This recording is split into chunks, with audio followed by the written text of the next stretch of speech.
Hola, ¿qué tal? ¿Cómo están? Me espero que me escuchen. Estamos aquí transmitiendo directo desde la plataforma de YouTube, así que Desde la luego plataforma no de puedo YouTube. conectar mi micrófono, pero creo que sí me escucho. Bueno, queridos amigos, pues, ¿qué creen? Antes que nada, hola, ¿qué tal? ¿Cómo están? Bienvenidos a un relato más de los que puedes disfrutar aquí en Anécdotas del Arte y la Historia en el canal de Alsacia. Mi nombre es Alsacia Herrera y les doy la más cordial bienvenida a esta transmisión en vivo. Tenemos chat en vivo, no estamos grabados, pero también les mando un cordial saludo a todos los que después vean la repetición en muerto. Saludos, saludos, Ina Plaza, gracias por acompañarnos. Hoy empezamos un poco tarde porque, bueno, tenemos una clase antes y termina hasta las 9:30. Pero bueno, resulta que se me había pasado la fecha, por andar pensando otras cosas, del 9 de marzo, que todos andábamos así como que pendientes de las noticias de qué pasó en el 8M y estas cosas. Pero pues resulta que el 9 de marzo se cumplieron 107 años de que un mexicano entró a atacar a Estados Unidos. ¿Qué les parece? Eh, Así que saludos, Javier Rodríguez, ¿qué tal? Bueno, entonces, pues este mexicano va a ser nuestro queridísimo Francisco Villa, Pancho Villa, que bueno, ustedes ya lo sabrán, él es mi esposo. Yo soy la esposa número 101. No es cierto. Ojalá hubiera yo podido tener ese honor. Pero bueno, lo que sí es que somos muy fans de Pancho Villa y cómo es posible que se me pasara a hablar sobre este aniversario.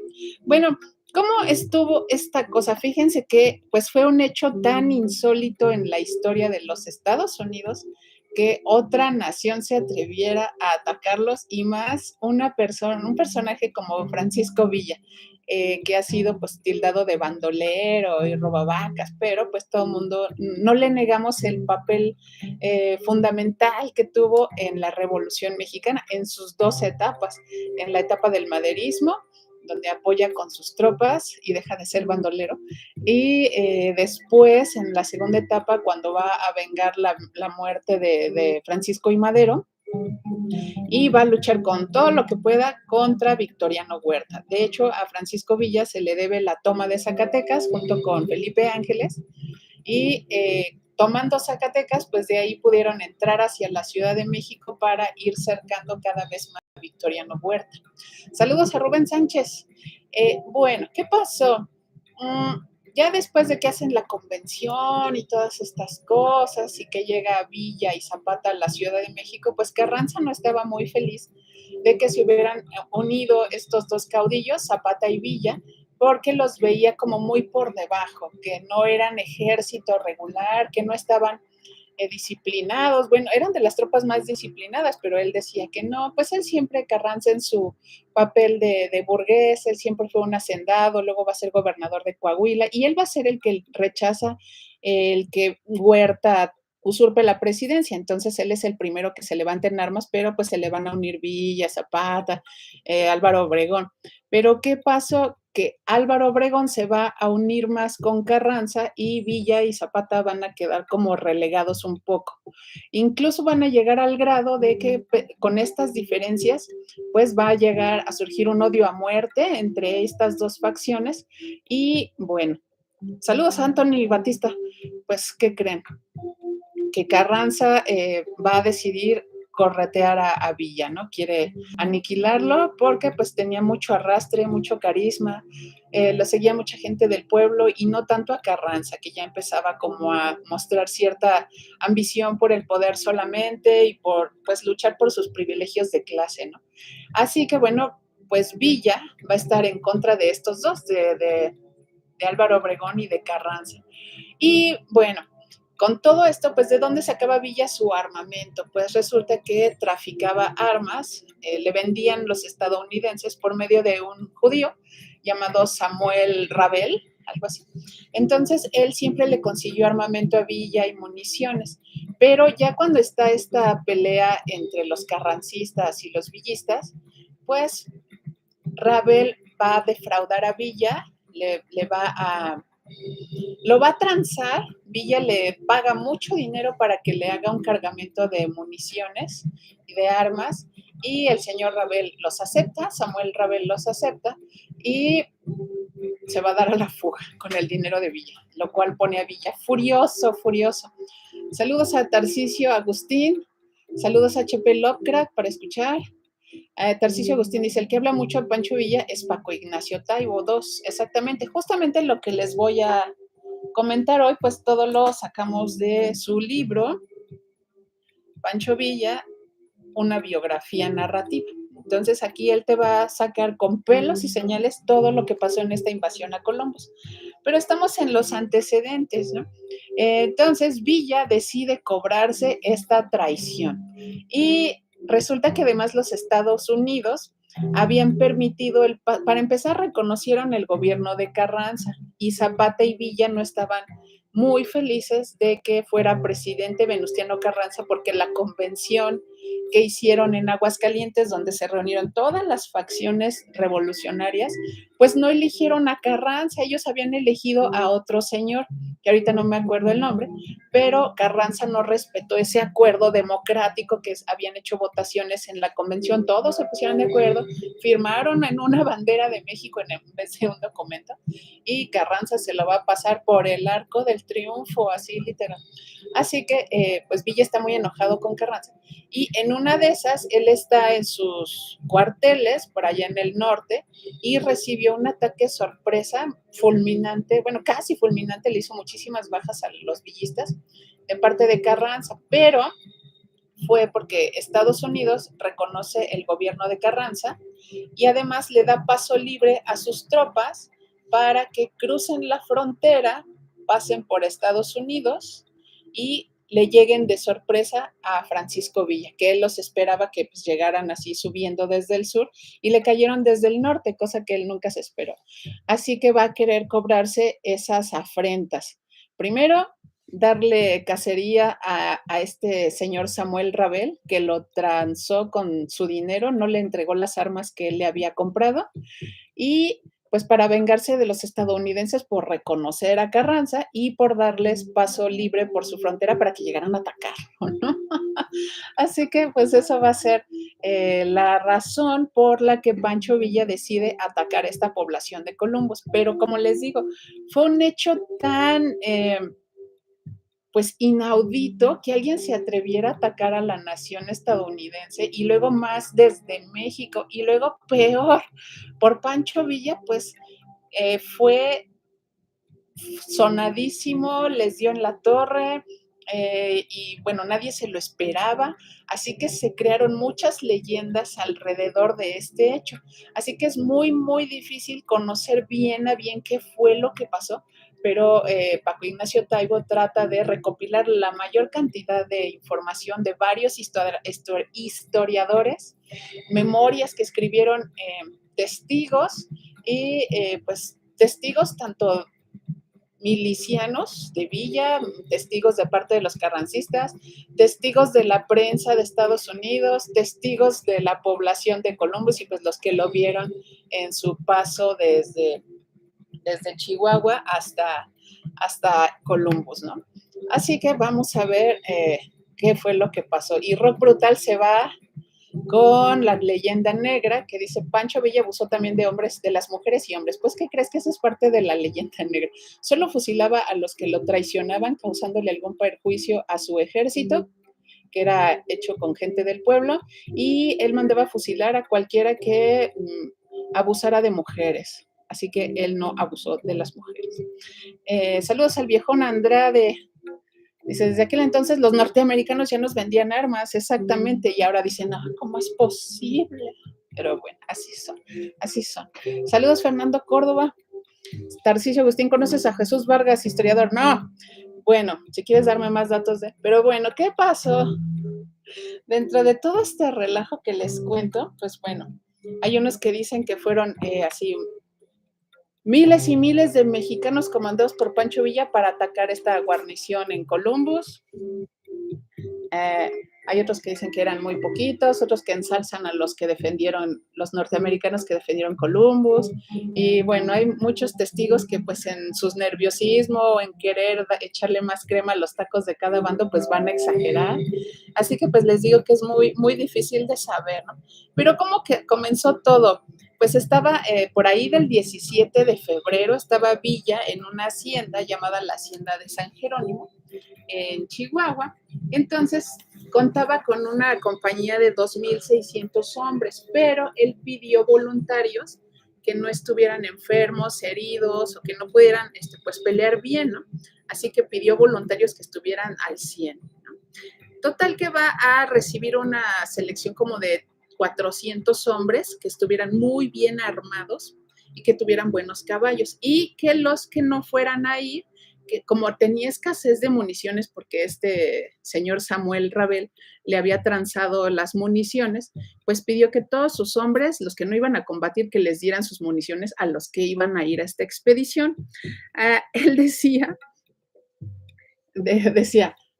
vamos a pegarle a los gringos en su propia tierra y de paso buscar al que nos estafó con el parque, ¿no? Entonces todos así de, oh, vamos a ir a Estados Unidos, ¿cómo es posible?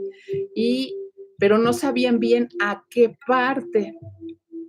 Villa tenía información de que este señor, Rabel, se ocultaba en Columbus, que allá andaba por allá bien feliz. De hecho, él vivía ahí y Pancho Villa había ido muchas veces a Columbus a hacer negocios con este señor, pero no le dijo a sus hombres para que fuera ultra secreta la misión. A nadie le comentó a dónde iban a ir, solo dijeron, sí, sí, vamos a Estados Unidos así como dijera Miguel Hidalgo, a coger gachupines, pues vamos a coger gringos y este señor Rabel, ¿no? A Samuel Rabel. Así que partieron hacia el noreste, ¿no? Y justamente había en la frontera una población donde había soldados carrancistas que se llamaba Palomas. Ahí había una guarnición militar. Pues hacia allá él se estaba dirigiendo, pero va a dar un rodeo que pues le va a tomar 16 días en llegar hasta Palomas, siendo que lo pudo haber hecho más directamente en 5 días de cabalgar, pero él quería disfrazar sus intenciones, confundir al enemigo, así que se metió a la Sierra Norte de Chihuahua y por allá se fue dando vueltas, a veces cambiaba de dirección, de repente ya no iba al noreste, se iba al poniente para ir distrayendo, así era de táctico Pancho Villa, por eso nunca lo podían atrapar. Y luego empiezan las leyendas, ¿no? Hay un historiador llamado Alan Knight, estadounidense, que él dice que los carrancistas le permitieron a Villa llegar hasta Columbus, así como que, sí, que vaya, ya lo agarramos en Palomas, ¿no? Ellos le habían dado pues como chance. Pero dice Paco Ignacio Taibo que la hipótesis resultaba absurda porque ni siquiera, o sea, uno de los hombres de Pancho Villa que iba en esta columna hacia Estados Unidos, que ellos no sabían hacia dónde decía, este testigo dice, si nosotros que íbamos en la columna no sabíamos, ¿cómo lo iban a saber los carrancistas en Chihuahua? ¿No? Entonces ahí empiezan los rumores de, sí, nosotros ya sabíamos, o nosotros decimos que está. Entonces eso no era cierto. Saludos, Roberto Antonio. Rock Brutal dice, ya no entendí. Y la leyenda de que invirtió la herradura a sus caballos es cierta. No sé, eso no he llegado a esa parte, no lo recuerdo, pero pues no creo, porque como él usaba mucho los caballos y pues él sabía de la importancia de herrar caballos. De hecho, por aquí en esta travesía pasaron por un rancho propiedad de unos norteamericanos y les robaron los caballos porque los suyos ya estaban cansados y dice que les cambiaron las cerraduras para que corrieran bien y no se lastimaran sus patas y a fin de cuentas pues corrieran menos.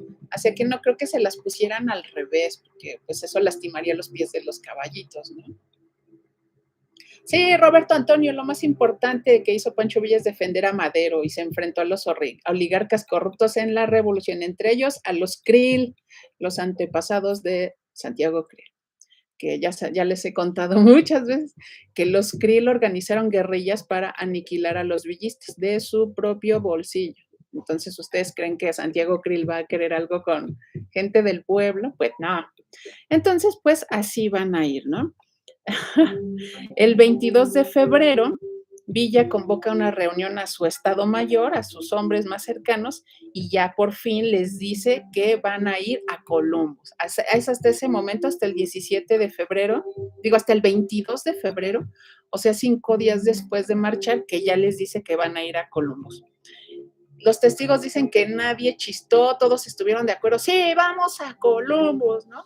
Y otra vez dijeron, vamos a los gringos, vamos a cobrarnos lo de Sonora, de que dejaron pasar los gringos a Carranza para que lo atacaran, vamos a cobrarnos la traición, el reconocimiento que le dieron al gobierno de Carranza, a vengarnos del paso que le dieron a los carrancistas y para cobrarnos la afrenta de Samuel Rabel que nos transó con el parque. Entonces todos dijeron, sí, vamos para allá.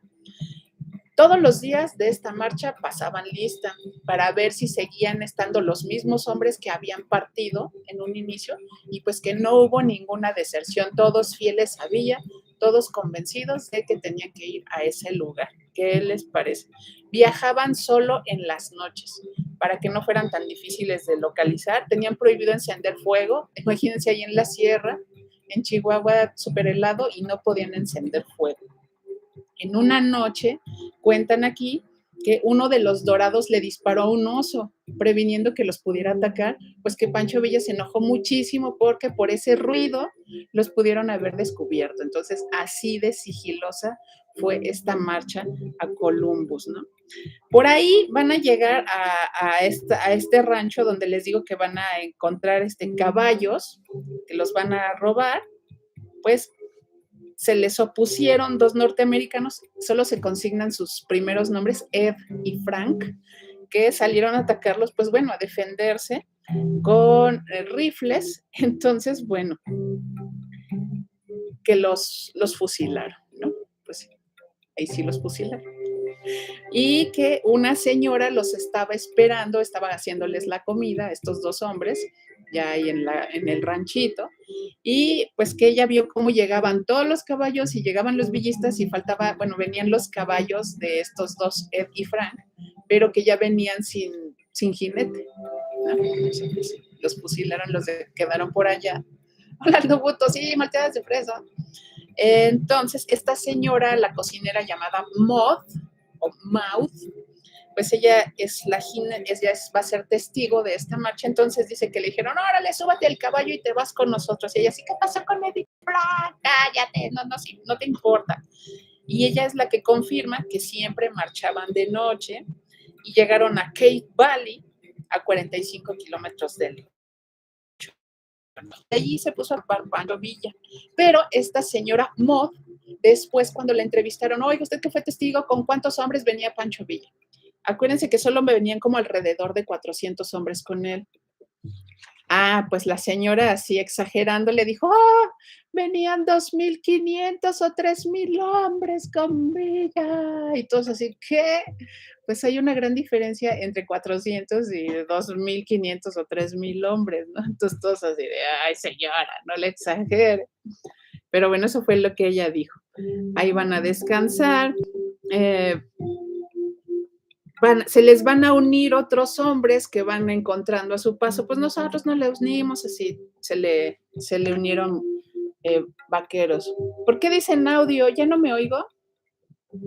Se me unieron, ¿no? No sé qué le apreté, pero según yo sí me escucho. Bueno, pues resulta que consiguieron Pancho Villa tenía muchos espías, entonces un espía que tenía en Columbus, gracias Sina, que sí me escuchan, gracias, pues que tenía un espía y era un señor que se llamaba Carmen Ortiz, sí, se llamaba Carmen, yo creo que le pusieron así porque nació el día de la Virgen del Carmen, pero era hombre y se llamaba Carmen, ¿no? Saludos Iván Gómez, igualmente, muchas gracias. Dice Rob Brutal que no se oye bien, pues no sé por qué. A ver, salte y entra, ¿no? Pero bueno, a lo mejor es que está muy alto aquí esta cosa, no sé. Bueno, el caso es que este señor Carmen le hizo un mapa de la ciudad de Columbus, le explicaba muy bien dónde estaba la casa de este señor Ravel, dónde estaban los edificios más importantes, dónde estaba la guarnición militar de Columbus, cuántos hombres había. Entonces, él estaba ahí haciendo su mapa, ¿no? Tenía ese encargo. Hasta le puso dónde estaba el burdel, que resulta que se llamaba Palomas Bar, porque él estaba cerca de la población de Palomas, entonces desde Palomas, desde ella se iban a mover, pues le dijo dónde estaba el burdel, porque allí iban a hacer su base, y que pues así iban a estar, pues mientras, bueno, aquí dice, ¿no? La misión era tener relaciones con las prostitutas, que aquí viene escrito de otra forma, pero no nada más para tener relaciones, sino porque eran muy buenas informantes, o sea, la misión era estar con ellas para sacarles información de todo lo que pudieran sobre los soldados de Columbus y toda esta cosa, ¿no? Entonces, pues así ahí va, ¿no? Y resulta que en esos días, cuando Villa está dando instrucciones a su grupo y a los espías, todo esto, va a llegar del Paso a Columbus un periodista. No se sabe qué hacía ahí, pero ya estaba ahí un periodista que se llamaba George L. Sis, que era de la Associated Press, y que llegó, él dijo, con su esposa, que era una mujer de 16 años, él tenía 31, pidió un cuarto en una pensión, ahí la pagó por semana, y andaba por ahí por Columbus, ¿no? Y que se subía a una loma donde se dominaba todo el panorama y siempre estaba vigilando con unos binoculares. ¿Por qué? No se sabe. Dicen que él tenía información que nadie más tenía sobre el ataque villista a Columbus. Dicen que incluso pudo haber un traidor que le estuviera pasando información, pero pues quién sabe, ¿no?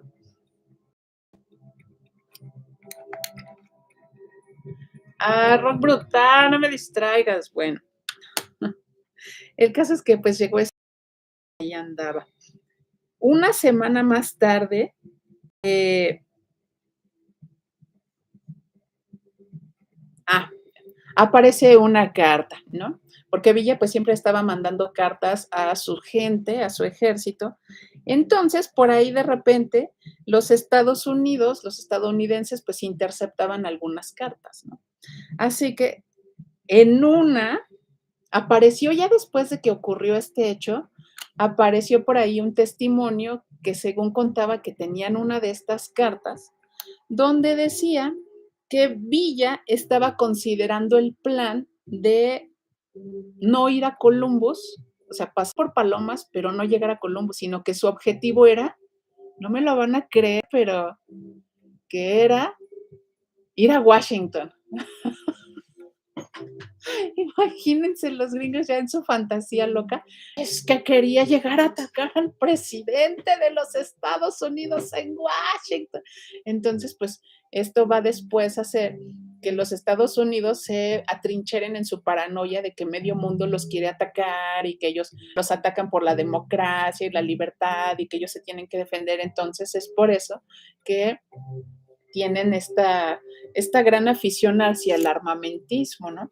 Pero todo fue desatado por este ataque. Bueno, lo tomaron de pretexto el ataque villista a Columbus, pero él solo quería ir a cobrarse de los gringos eso que le dieron chance a Carranza, pero más bien él quería ir a fregarse al que los transó con el parque. Pues estaba en Columbus, no tenía para nada que ir a Washington, pero es parte de la leyenda que se ha ido forjando para mayor gloria de Pancho Villa, el ridículo de los Estados Unidos, pero le sirve de justificación para siempre estar en su armamentismo, ¿no? Y ya estamos viendo que todavía siguen en eso. Ah, que los narcos mexicanos son no sé qué, y por eso los tenemos que invadir, ¿no? Pues bueno.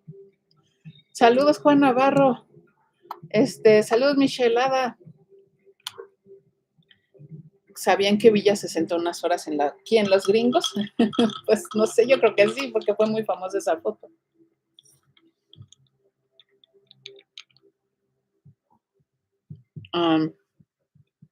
Bueno, entonces apareció esa carta, ¿no? Porque quería ir a atacar al presidente. Pero, pues, lo raro está en que este periodista Cis, pues, se fue a Columbus, entonces, pues, quién sabe qué, información tendría, pero de las muchas explicaciones posibles que elucubra Paco Ignacio Taibo, es que él estaba huyendo, en realidad, de los padres de su joven esposa, porque además, bueno, ellos no le habían permitido casarse con su hija y además él era un hombre casado, ¿no? O sea, le doblaba la edad y aparte era casado. Entonces dice que por eso se fue a Columbus huyendo y que ya después para justificar todos estos actos reprobables, ¿no?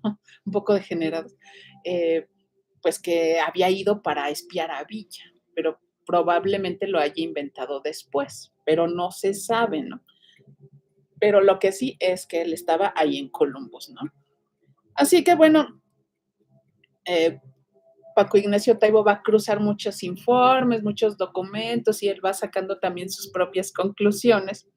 Y bueno, resulta que entonces los Estados Unidos empiezan también a hacer su leyenda. Empiezan a decir que el 3 de marzo el jefe de aduanas del Paso ya estaba informando que Villa ya se estaba dirigiendo hacia Columbus, pero nadie sabía más que los hombres de la columna de Villa, ¿no? Entonces, pues, y aparte diciendo que sí, que iba a ir a Columbus, pero que el objetivo era ir hacia Washington. Entonces, pues ahí también mintiendo el jefe de aduanas, ¿no? Eso no era cierto, porque pues ahí Villa todavía ni llegaba a Palomas ni nada, ¿no? Entonces, pues, que estaba como a 3 días de marcha. Y también los carrancistas le echaron de su cosecha diciendo que sí, que ellos sabían que ya estaba a un paso de Palomas, cuando Villa todavía le faltaban 3 días para llegar, ¿no? Hola Rayo, buenas noches. Y Michelada y Primi Landaverde, Olga Real, saludos, muchas gracias por escucharnos. Bueno, pues entonces todos empiezan a echarle y a meterle mano a la historia. Por eso luego es tan difícil saber cuál fue la verdad y todo mundo tiene su propia versión, ¿no? Los carrancistas tenían una, los de la aduana, el periodista, todo mundo diciendo que Villa iba a Washington, de seguro, ¿no? Pero dicen que eso fue después. Saludos, Cuculcán, gracias por acompañarnos. Bueno, ¿qué más? Les digo que Villa hizo esta marcha en 16 días para irse camuflajeando, que de repente jalaba para el norte, para que vieran que se iba para allá, y en la madrugada decía, no, y ahora nos regresamos para agarrar bien hacia nuestro objetivo, ¿no? Entonces, pues, todos así decían, no, pues yo lo vi que se fue para allá, pero ella iba para acá. O sea, una genialidad, ¿no? De mi esposo Pancho Villa. Luego llegaron a un rancho, en Las Palomas, llegado Boca Grande, ¿no? Entonces que ahí Pancho Villa, bueno, tenía un hombre a su cargo, un soldado que se llamaba Candelario Cervantes, que era bien mecha corta, ¿no? Entonces que llegaron a este rancho que se llamaba Palomas Land and Cattle Co., ¿no? O sea, como palomas, tierra y ganado y compañía, ¿no? Entonces los villistas llegan, se apropian de las vacas y de los caballos. Salió el capitán y el capataz y el cocinero y que le gritaron a este hombre llamado Cervantes, gritaron, bandido, hijo de la chingada. Y como les digo que era bien de pocas pulgas, le dio mucho coraje y ¡pras! Que los apañan y que los manda a fusilar, ¿no? Cuando Villa no había dado ninguna orden de fusilar a nadie. Entonces, por eso luego también dicen que Villa era el sanguinario, pero luego era su propia gente, ¿no? Entonces, cuando Villa llegó, porque Cervantes iba en la avanzada, cuando Villa llegó, pues ya estaban fusilados, ya estaban moridos. Pancho dijo, pues, ¿qué pasó aquí? Y ya Cervantes le dijo, no, pues es que nos dijo así de grosería y así Pancho Villa así de, bueno, ya, pero como estoy en mi misión especial, todavía no te meto en cintura, pero vas a ver. Entonces, pues ya no se cocinaron, destazaron a las vaquitas porque eran muchos, comenzaron ahí a comer, ¿no? A cocinarlas, se empezaron a comer. Y la señora esta Maud, la que se llevaron en el caballo, ella después va a dar su testimonio, que ella estaba aterrada de ver cómo los villistas comían carne cruda. La señora metiéndole de ahí de su cosecha, ¿no? Pues bueno, ahí hicieron cambio de caballos, les cambiaron las cerraduras y ya se llevaron a los caballos que agarraron ahí, ¿no? Y todavía había 16 vaqueros trabajando en el rancho, los desarmaron, dijeron, ahora van a ser nuestros prisioneros, pero ellos le dijeron a Villa, no, no, queremos unirnos a ustedes. Entonces, pues ya Villa aceptó y ya les regresaron las armas, porque él no quería dejar atrás de sí a alguien que pudiera darle noticias a más gente de lo que él estaba haciendo. Entonces dijo, bueno, sí, o se quedan prisioneros o se vienen con nosotros. Entonces, pues ya se los llevaron. Entonces ya iba con más hombres, no muchos, solo 16, pero pues ya se le juntaron más. Nada más que uno se escapó, Antonio Muñoz se fue hacia el norte y un capataz de Palomas, Juan Favela, también se escondió, observó lo que pasó y huyó, y entonces ellos quedaron como testigos de lo que pasó ahí. Bueno, luego ese mismo día, el jefe de aduanas, que se llamaba Cobb, el de aduanas estadounidenses, informó que Villa ya se había movido hacia la frontera y recomendaba a las autoridades estadounidenses que tuvieran cuidado con él, ¿no? Y todavía les dice que iba con 400 hombres al sudeste de Columbus, ¿no? Y les dijo así, está a tantas millas al sur, tantas al norte, no sé qué, y ya les dijo, ¿no? Esto porque pues estos que huyeron fueron y le fueron de chismosos. Y ya él es el que les dice, pero Paco Ignacio Taibo dice que qué extraño que los soldados o el gobierno estadounidense, aún recibiendo todos estos informes, ¿por qué no hicieron nada para proteger la frontera y proteger la población de Columbus, ¿no? Si según ya tenían estos informes, lo cual nos hace sospechar que eso lo inventaron después, que estaban muy bien informados de los movimientos de Villa y a la mera hora pues no era cierto, ¿no? Que solo se andaban jactando de eso, pero hasta después. Así pasó. Y todos decían, bueno, todos pensaban que Villa quería cruzar para irse hasta Washington, pero pues ya vimos que la intención de Villa pues era solo ir a atacar este puesto militar carrancista que había en Palomas y después cruzarse a Columbus para agarrar al que les había transado el parque, ¿no? Y pues bueno, según esto ya había sido detectado Villa, pero Villa así no le importaba, él ni siquiera se había dado cuenta que ya andaban por ahí rumoreando. Entonces, pues ya llega a este lugar de Boca Grande, ¿no?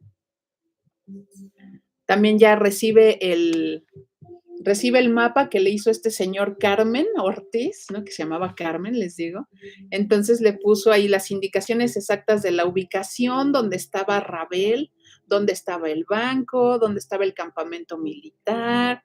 Incluso le comentaron que había una guarnición de 75 carrancistas en Palomas y que Villa preguntó a qué hora pasa el último tren de Columbus. Ya le dijeron a qué horas pasaba, pero que no fueron muy precisos en decirle cuántos hombres había en la guarnición de Columbus, ¿no?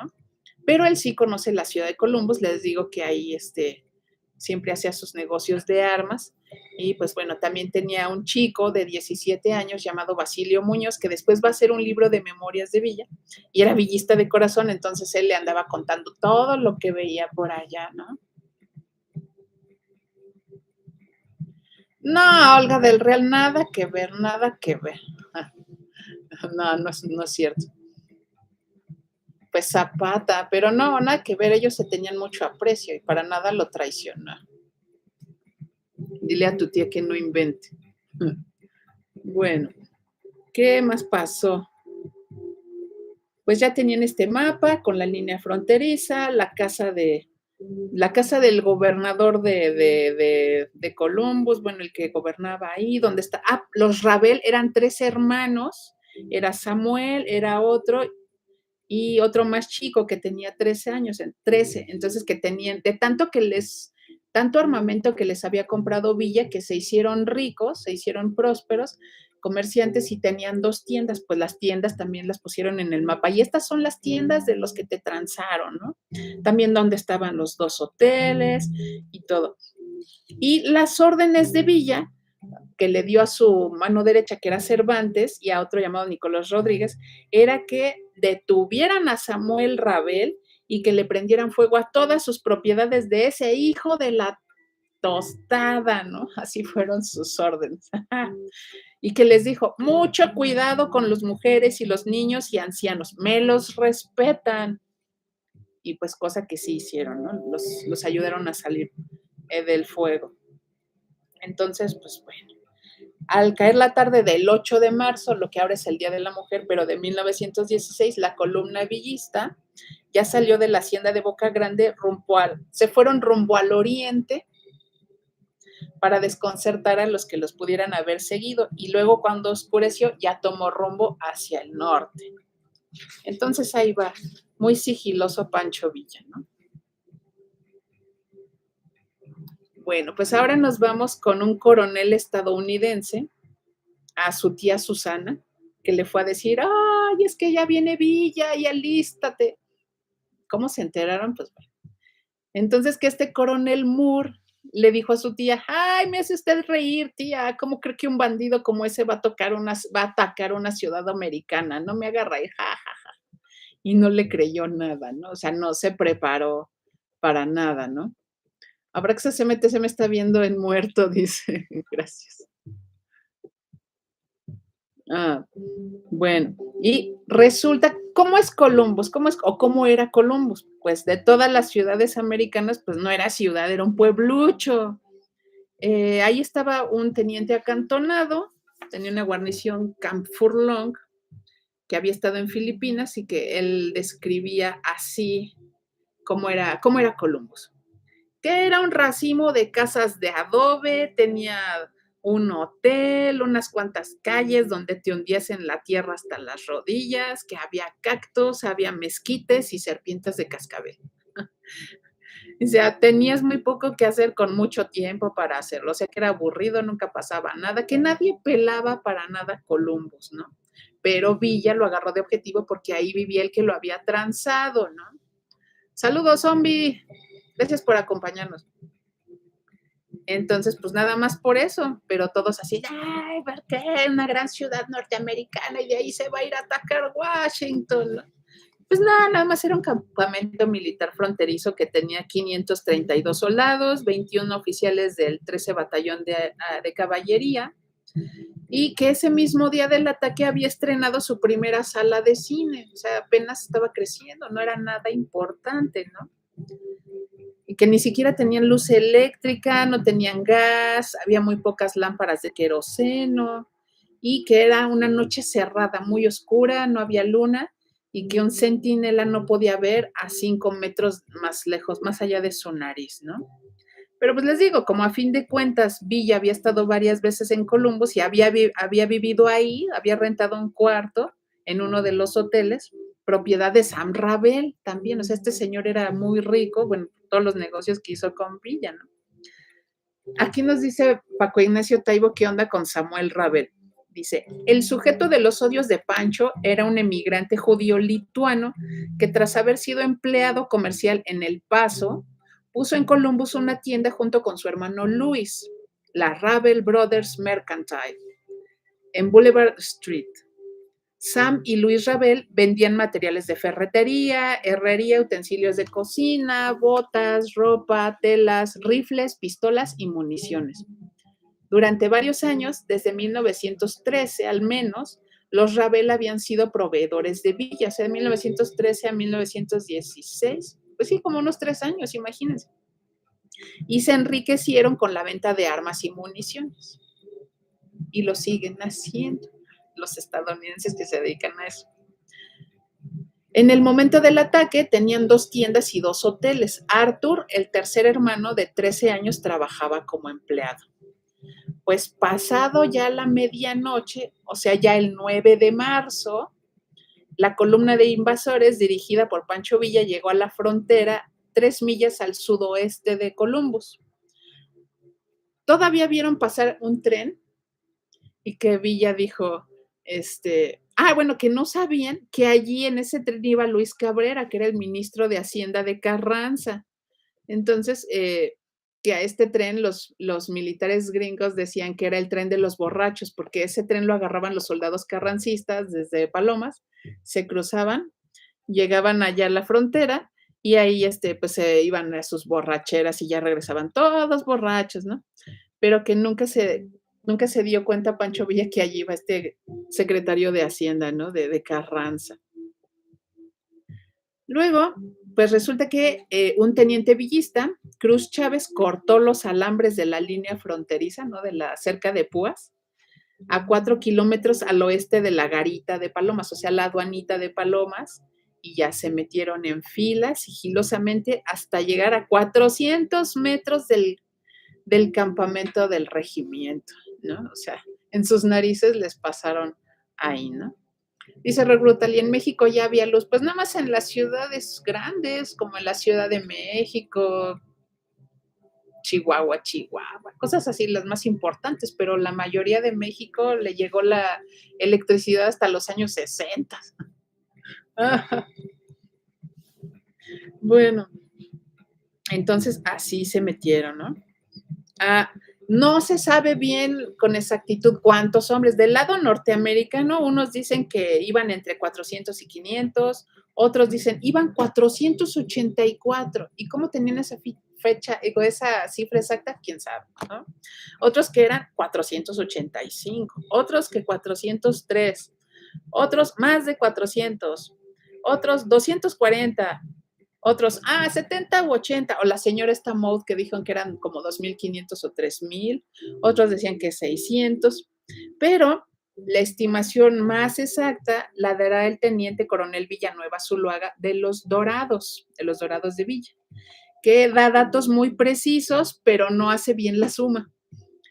390 que salieron de la hacienda de San Jerónimo con Villa, más los 60 que se le unieron en Namiquipa, más los 16 vaqueros que se le unieron después, ¿no? Que la suma da 463, pero que hay otra cifra, que son 466, así que, pero ¿por qué? Que de estos hombres, Villa dejó 20 hombres cerca del agujero que hicieron en la alambrada como de reserva, dejó otros 15 a un par de millas al sur de Columbus y 80 que quedaron a cargo de guardar y cuidar a los caballos para cuando ya huyeran. Así que la cifra sería de 351 atacantes, ¿no? Contra 500 estadounidenses soldados que estaban en Columbus. Pero les digo, estas cifras estadounidenses bien exageradotas que decían de 3,000, más de 1,000, al día siguiente decían que eran más de 1,000, otros que eran 1,500, cosas así, le exageraban muchísimo, ¿no? Saludos Alejandro Chávez, saludos Marcial P. Dice Cucurcán, Pancho Villa al frente y 494 eran 163. Sí, es así, como unas sumas bien raras. Hasta dice aquí Paco Ignacio Taibo que pues parece que tenía problemas con hacer las sumas y cosas así. Era una suma borolística. Pero bueno. Pero Paco Ignacio Taibo, bueno, pues también es un panchito, ¿no? Paco, Pancho, Francisco. Bueno, que aún sumando los 16 vaqueros que reclutaron, pues que serían 589 invasores en total.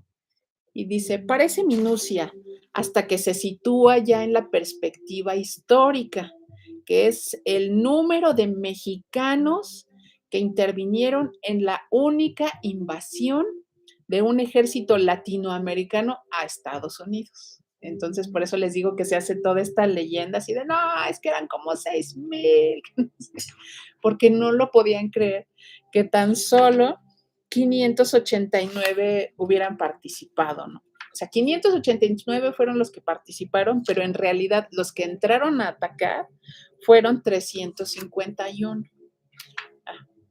Ay, cómo me chocan las matemáticas. Ándale, es como cuando peleas de cifras en las marchas, que fueron 1,000,000, no que 25,000, que no, solo fueron 3,000. Solo oyendo te das cuenta de cuántas personas pudieron haber ido, ¿no? Y contándolas, lo cual es imposible. Villa ordenó que los caballos los dejaran en una zanja, bajando una loma para que no se vieran y que ahí se esperaran durante el ataque para tenerlos ahí descansados para cuando regresaran y ya tuvieran que salirse huyendo, ¿no? Y los invasores pues se fueron a pie por esta zanja con el rifle en la mano en fila india. Van a ser 2 columnas, que además Francisco Villa ni va a participar en el ataque, que él se va a quedar en esta especie de cuartel que hicieron en la zanja, ¿no? Saludos, Adriana Santoyo. Ándale, Sergio Ávila, bien peñanietista la onda, eran 400, no menos 580 invasores. Exactamente. Entonces van a ser 2 columnas, una la va a mandar Francisco Beltrán y Martín López, y la otra Pablo López y Candelario Cervantes, el mecha corta, ¿no? Entonces, unos se fueron por la izquierda y otros para la derecha. Entonces, los que se fueron por la izquierda fueron rodeando el pueblo para caerles unos por abajo y otros por arriba, unos por el sur y otros por el norte a la guarnición militar, ¿no? Por eso hicieron así 2 columnas. De repente, pues anda un teniente, el teniente Benton, estadounidense, haciendo su rondín en la línea fronteriza y se da cuenta de que hay un corte, que le hicieron un corte y quedó un agujero ahí en la alambrada, ¿no? Entonces, en vez de irse a advertir a la guarnición, que dijo, pues voy a averiguar qué pasó, me voy a quedar aquí a cuidar a ver qué pasa. Entonces se queda ahí y no hace nada, ¿no? Se quedó ahí papando moscas. Hola, Dora Macías, saludos. Entonces, pues ahí estuvo ese cuate ahí parado todo el tiempo, ¿no? A las 4:25 de la madrugada del 9 de marzo de 1916, se inicia el combate a los gritos de ¡Viva Villa! ¡Viva México! ¡Yanquis, hijos de la chingada! Todos ahí, ¡Yanquis, hijos de la chingada! ¿No? Lo cual tomó totalmente por sorpresa a los de Columbus, ¿no? A los militares y a los habitantes del poblacho, ¿no?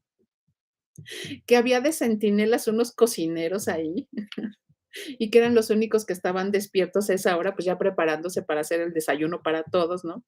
Entonces, que el primer tiro lo dio un centinela estadounidense que disparó al aire y entonces Cervantes lo ubicó, tras, se lo echó, ¿no? Ahí se despertó otro teniente, el teniente Lucas, y a través de su ventana abierta vio que pasó. Él dijo después, no, sí, y vi un villista que pasó en su caballo corriendo, lo cual no es cierto porque se fueron a pie, entonces quién sabe a quién vio corriendo en su caballo o lo inventó, ¿no?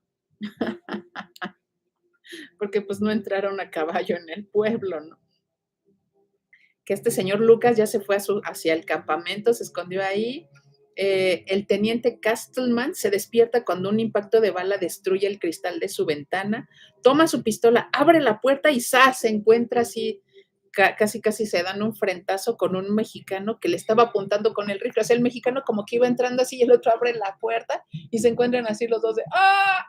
Y entonces se sorprende tanto el mexicano que le dispara, pero por la sorpresa y por estar tan cerca, no sé, ni le apuntó, solo disparó. Entonces el tiro le pasó por acá a este teniente Castleman, y entonces el otro reacciona y le da un tiro en la cara al mexicano, ¿no? Trata de llegar al campamento. Ahí los únicos que se reunieron fueron los oficiales, ¿no? Porque los demás soldados que no estaban acuartelados, que estaban viviendo en casas así del pueblo, entonces que quedaron sorprendidos y pues no pudieron llegar, les cortaron el paso, ¿no? Quedaron muy poquitos en la guarnición, en realidad. El mayor Tompkins no se incorporó a sus tropas, o sea, no las fue a dirigir, porque su casa estaba rodeada de bandidos y además en su casa había 3 mujeres a las que no podía dejar solas y se quedó ahí escondido abajo de la cama con las mujeres, ¿no? O sea, bien cobardote el gringo. Luego, el capitán Rudolf Schmeisser se escondió con su mujer y sus 2 hijos en la parte trasera de su casa hasta que acabó el ataque. Otro collón, ¿no? Igual que el teniente Williams A. McCain, que se cubrió con su mujer y su hija atrás de un mezquite en la parte trasera de su hogar, donde se les unió el capitán George Williams. Entonces todas así, ¡ah! Nos atacan los villistas mexicanos. ¡Ah! Y entonces se fueron a escondernos. Imagínense, los oficiales del ejército escondiéndose y los soldados, pues ahí, ¿qué hacemos? ¡Ah! Entonces fue un desastre, ¿no? El grupo del villista Candelario Cervantes avanzó hacia el Hotel Commercial. Dispararon una descarga sobre la ventana del cuarto donde se supone que vivía Ravel, porque no, ahí se estaba quedando en un hotel. Entonces dijeron, esa es la ventana del Ravel. Le dispararon, ¿no? Porque se los enseñó Carmen Ortiz, ese, el señor que tenía el nombre Carmen. Esa es a la ventana del cuarto. Entonces ahí tras le dispararon, ¿no? Entonces subieron a revisar, se ensarzan en un duelo con dos estadounidenses que se encontraron que bajaron con pistola en mano y los mataron, ¿no? O sea, los mexicanos mataron a los gringos. La esposa del administrador del hotel, Laura Ricci, cuenta que parece que todo lo que les importaba era Sam Ravel. O sea, ella es la única que confirma esto de que el objetivo de Villa pues no era tomar el pueblo ni irse a Washington, sino que si realmente pues iban a cobrársela a este que los estafó con el con el parque, ¿no? Con el armamento. Hola, Wiki Elvia, saludos. Dice, así son los gringos. Ja, ja, ja, ja. Así es, Inaplaza. Qué gallinas, la verdad. Gran vergüenza para el ejército, pero van a ver lo que dijeron después.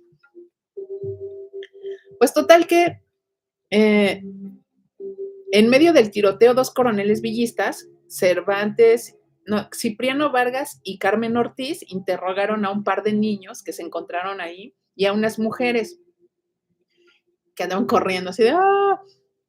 Pues ellos le dijeron que Sam Ravel no estaba en Columbus, que ni siquiera estaba, que se había ido a ver al dentista en El Paso, Texas. Imagínate, toda esta marcha sigilosa y que me voy acá en la noche, y es para agarrar a ese cuate y llegan y no estaba. ¡Ah, qué risa!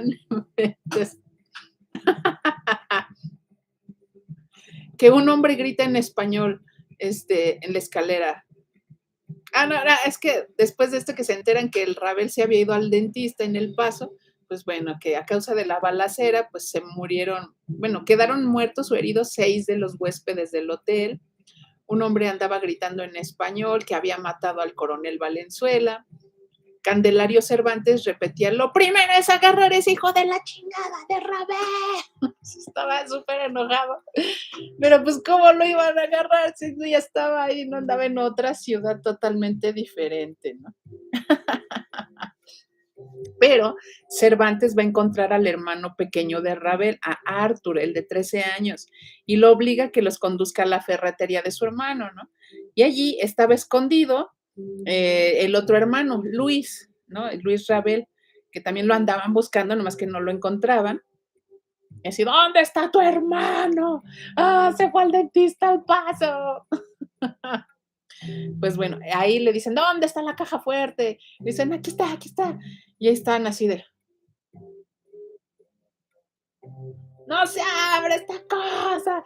Y a los sopes no se les ocurrió para este asalto llevar dinamita, eso se les olvidó. Entonces, pues se tardaron un chorro de rato ahí, perdieron mucho tiempo queriendo abrir la caja fuerte y nunca la pudieron abrir. Entonces, pues nada más los comió el tiempo. Y bueno, que entonces los villistas agarraron pequeñas latitas de querosene que se vendían en la tienda y se pusieron a aventarlas por todas partes y provocaron muchos incendios. O también se dice que, bueno, unos dicen que los villistas fueron los que agarraron lamparitas de querosene de ahí y con eso empezaron a hacer incendios. Otros que una bala perdida hizo arder un tanque de 50 galones de gasolina que había en otra tienda, la Lemon and Robney. El caso es que el fuego se extendió y llegó a quemar el Commercial Hotel, que era donde se suponía que estaba Ravel. Pues ya, lo quemaron, no encontraron nada. A barretazos, Fernando Corral, sí estaban ahí, ¡ay, ábrete! Y pues no, nunca pudieron abrir la caja fuerte, ni la podían cargar para llevársela, era muy grande.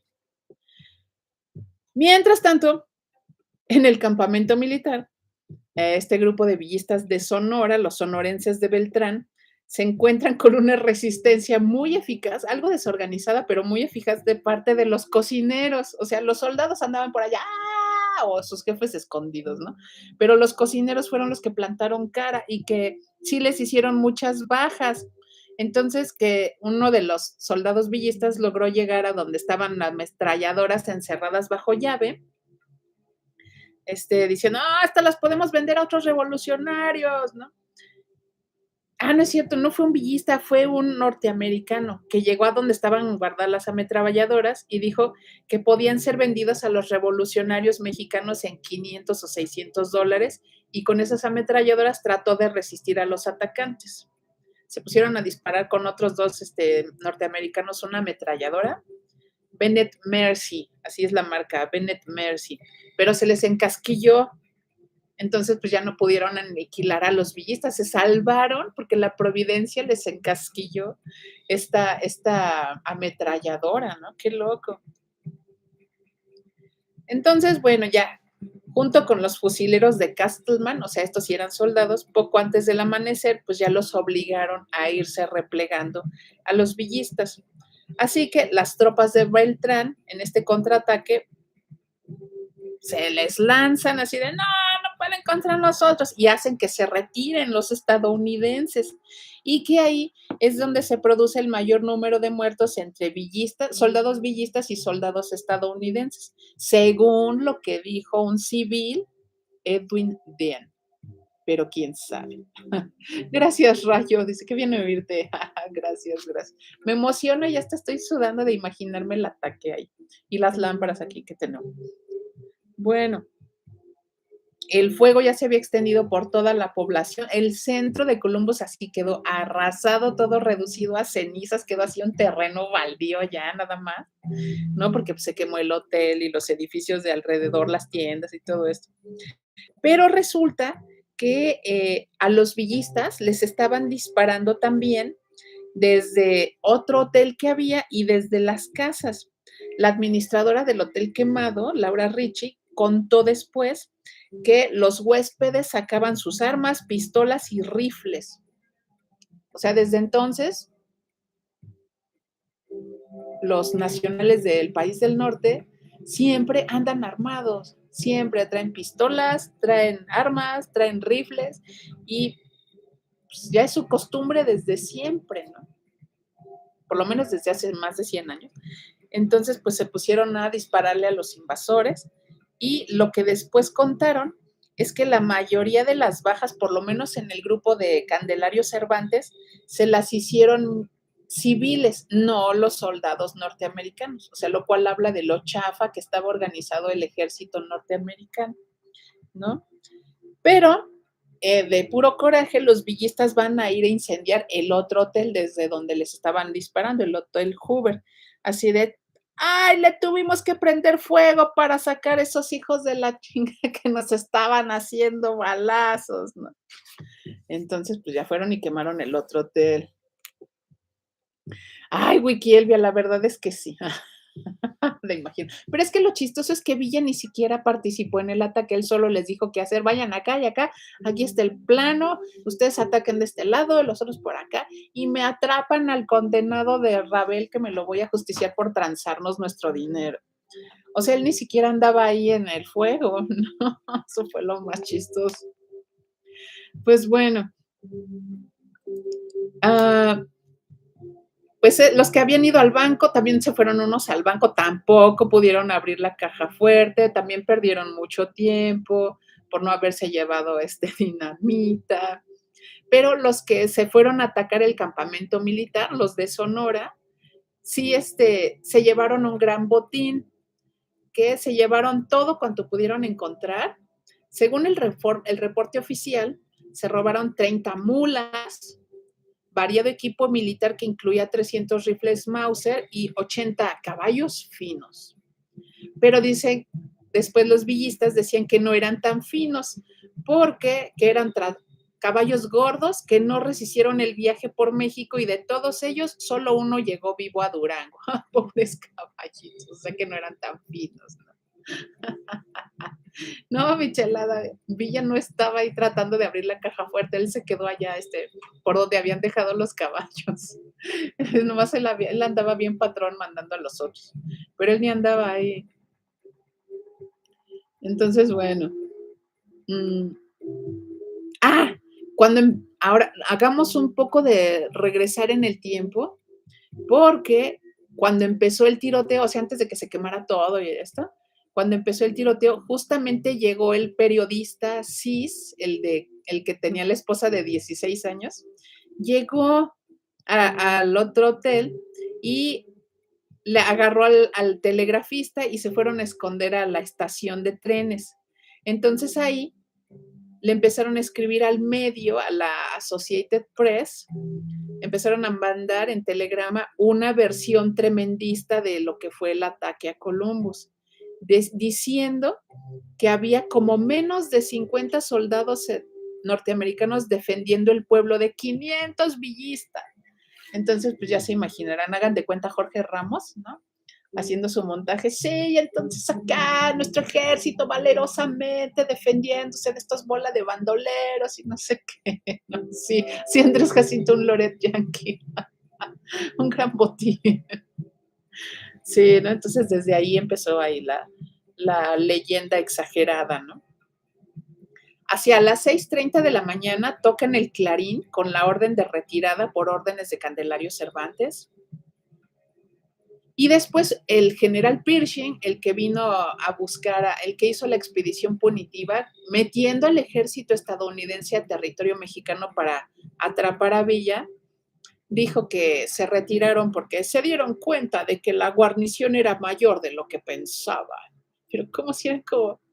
Eran 500 norteamericanos y ellos eran como 350. Pues a lo mejor por eso, pero pues los otros andaban todos desparramados corriendo, no sabían qué hacer y los oficiales andaban escondidos, o sea que pues tampoco era que ofrecieran como gran resistencia, ¿no? Pero pues más bien lo que cree Paco Ignacio Taibo es que se retiraron cuando vieron que no iban a encontrar ahí a Rabel y que no podían asaltar el banco por la caja fuerte, ¿no? Y un norteamericano, el mayor Tompkins, va a sacar a una conclusión digna de opereta, dice Paco Ignacio Taibo, una conclusión digna de opereta. Y dijo, la victoria fue posible gracias al soberbio entrenamiento, disciplina y espíritu del 13º regimiento de caballería.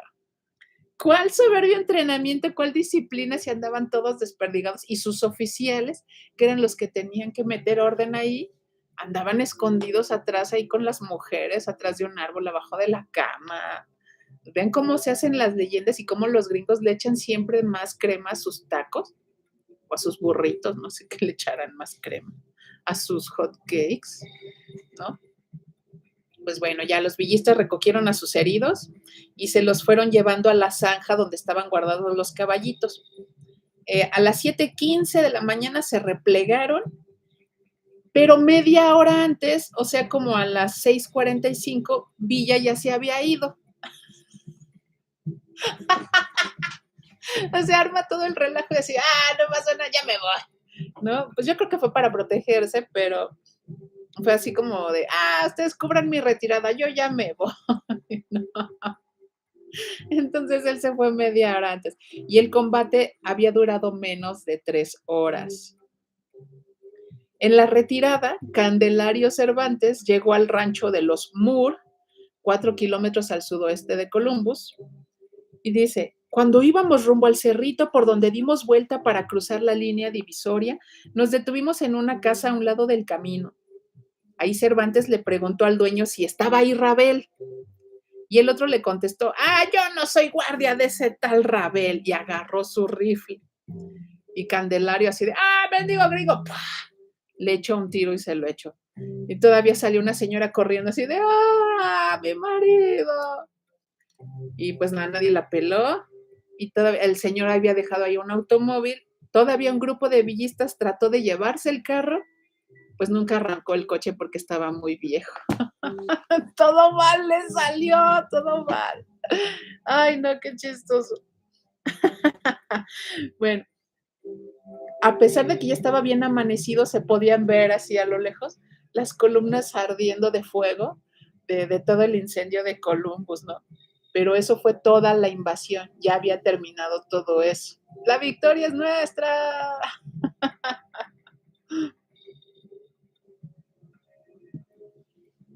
Y aquí nos dice Paco Ignacio Taibo, la historia es juguetona. Este chapucero ataque debería contarse entre las más mediocres acciones militares de Villa, mal organizado y peor ejecutado, sin que los atacantes tuvieran una mínima idea del tamaño de la guarnición que iban a combatir, sin saber si el sujeto de sus furias estaba en la ciudad, o sea, el Samuel Rabel ni siquiera estaba, o sea que su espía el Carmen Vargas, ni siquiera se puso a preguntar, a ver cuántos soldados hay, oye, si está el Rabel en la ciudad o no, o sea, él le hizo su mapa detallado hasta dónde estaba el burdel, pero eso les falló. Tampoco llevaban dinamita para volar las cajas fuertes y así iban a pasar a la historia. Y también dice Paco Ignacio Taibo que es una de las historias más mediocres de las acciones del ejército estadounidense, irresponsable en sus labores de inteligencia previas, carentes de vigilancia a pesar de las múltiples advertencias de que iba a ir Villa y sin tener oficiales de mando en el momento del combate, porque todos estaban escondidos con las mujeres abajo de la cama, atrás de un mezquite, en la cocina. ¿Qué les parece?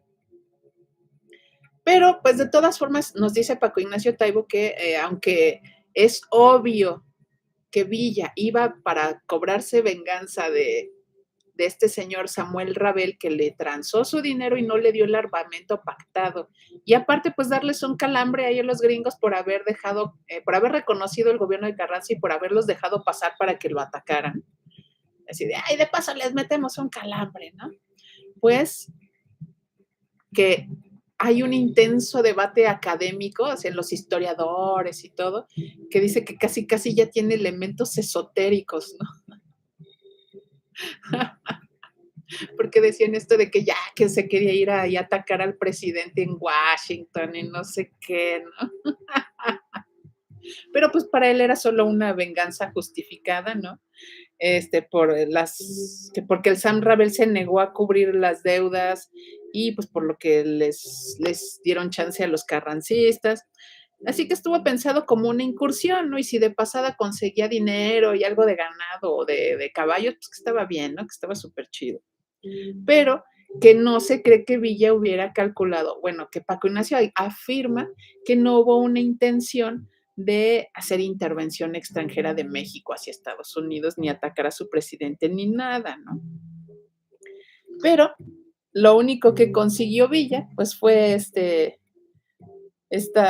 que hubiera esta intervención norteamericana de su ejército para perseguirlo después. 2 años entraron estos soldados gringos a buscarlo por todo el norte de México y nunca lo encontraron, ¿no? Eso fue lo único que consiguió, pero pues por allá de aquel lado nuestros vecinos del norte dicen, ¡ah, sí, nos atacó! ¡Ah!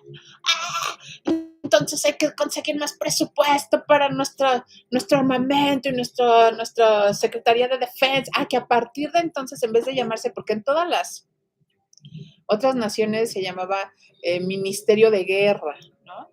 La cuestión de los ejércitos, de sus armadas. Pero a partir de este ataque de Villa a Columbus, que le cambiaron el nombre a su ministerio, secretaría, y le pusieron Ministerio de Defensa, porque nos van a atacar todos los Panchos Villas del mundo. Entonces ahí, danos más presupuesto para estarnos bien aquí atrincherados y que no destruyan la tierra de la democracia y la libertad y todo eso. Entonces, bueno, a Villa no le salió encontrar al que le debía las armas. Sí les dio un calambre ahí y por eso hicieron la Secretaría de Defensa. O sea, toda esta locura armamentista, intervencionismo gringo, pues, también tuvo que ver Pancho Villa. Ay, mi esposo. Ay, sí, no, ay, sí la regó. Saludos a Margarita Hernández, saludos, saludos, hasta Oakland, California. Bueno, pues esa fue la historia de hace 107 años de la incursión villista a Columbus. Y ha sido, bueno, antes del ataque a las Torres Gemelas, que yo creo que fue George Bush mismo el que se hizo su autoataque, pues ha sido el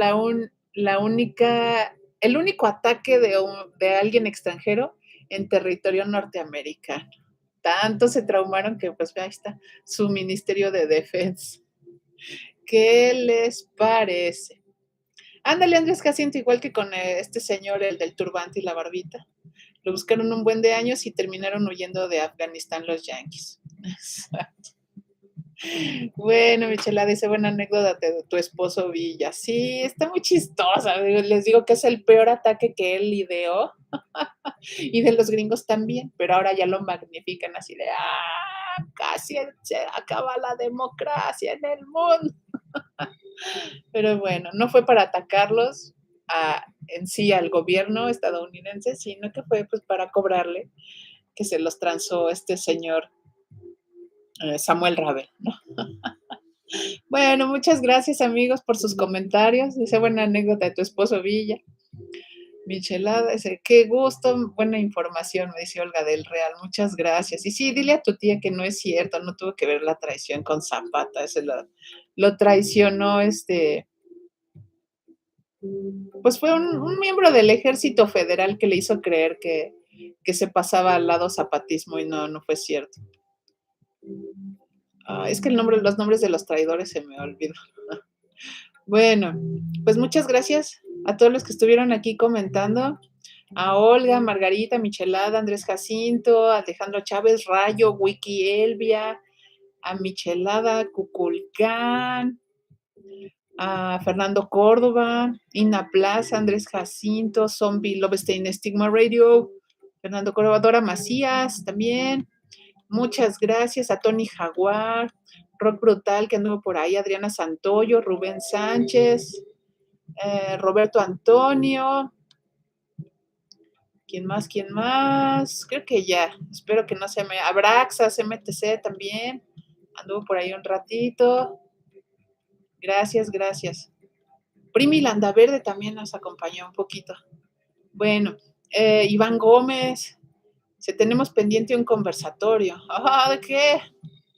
Bueno, pues me vine con mucho dolor a hacer mi transmisión porque ya la había programado, pero estaba yo viendo así con un ojo al gato y otro garabato en mi clase de inglés, viendo a Vive, que estaba con un gran maestro, Guillermo Marín, por si se quieren jalar a su canal ahorita.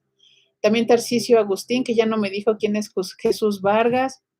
Es que yo no soy historiadora, yo soy guía de museo y pintora y me gusta contar la historia. No soy historiadora, por eso luego no los manejo a todos los historiadores. A Chepe Lovecraft para escuchar, también un gran saludo, y a Javier Rodríguez, Rubén Sánchez, muchas gracias, Antonio Batista el Jaguar. Gracias, gracias, gracias. Besos, Rayo. Gracias, Sergio Ávila. Por allá nos veremos en el Zócalo, a ver si nos encontramos. Yo no voy a estar hasta en medio ni adelante, yo voy a estar como en las periferias, no sé en qué parte, pero por ahí nos veremos. Bueno, gracias a ustedes. Nos vemos. Chao. A ver si alcanzamos al Vivek.